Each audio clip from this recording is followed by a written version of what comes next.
Kas su arvamus on päriselt sinu oma või lihtsalt lugu, mida sa oled kuulnud piisavalt kaua? Kujuta ette liivakasti. Seal mängivad 3 last. Igal ühel on oma versioon loost. Üks ütleb, et tema alustas. Teine ütleb, et temalt võeti mänguasi ära. Kolmas ütleb, et tema ainult kaitses sõpra.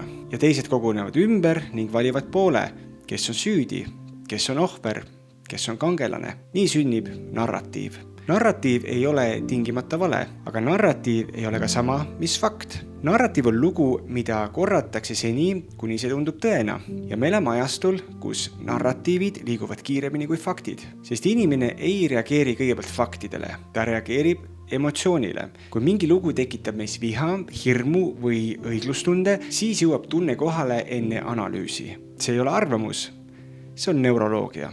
Tugeva emotsiooni ajal muutub meie aju vähem analüütiliseks ja rohkem reaktiivseks. Ja süsteem, olgu see meedia, poliitika või algoritm, teab seda. Sotsiaalmeediaplatvormid on aastaid tunnistanud, et emotsionaalselt laetud sisu levib kiiremini, sest see hoiab inimesi platvormil kauem. Süsteem premeerib seda, mis tekitab reaktsiooni. Aga enne kui me süüdistame süsteemi, vaatame korraks iseennast. Teeme ühe väikese katse. Kui ma ütlen mõned sõnad, Putin, veganlus, Reformierakond, Jumal.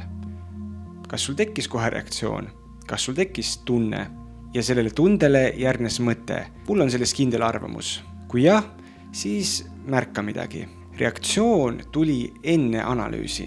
Tunne tuli enne mõtet. Ja see ei tähenda, et su arvamus on vale, aga see tähendab, et see arvamus on emotsionaalselt laetud. Ja kui arvamus on laetud, siis on väga võimalik, et see ei sündinud selles hetkes.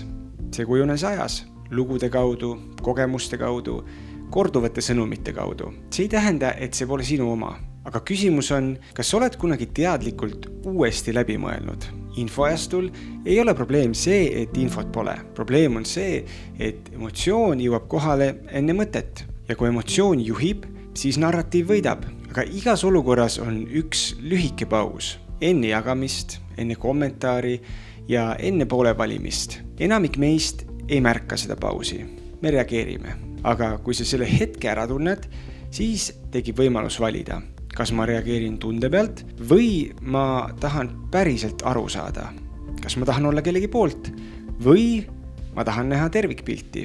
Ja siis tuleb kõige raskem osa. Mitte mõelda teistmoodi, vaid tegutseda teistmoodi. Mitte jagada kohe, mitte solvuda kohe, mitte valida poolt enne, kui sa oled küsinud. Kes sellest loost võidab? Mis jääb rääkimata? Mida ma ei tea? Tõde ei karju, aga narratiiv karjub. Narratiiv tahab, et sa tunneksid. Tõde nõuab, et sa vaataksid ausalt. Küsimus ei ole ainult selles, millises infomullis me elame, vaid selles, kas me märkame hetke, kus meid tõmmatakse mängu. Suurim infomull ei ole sotsiaalmeedias. See on meie enda peas. Ja seal on ka vabadus. Märka, vali, tegutse.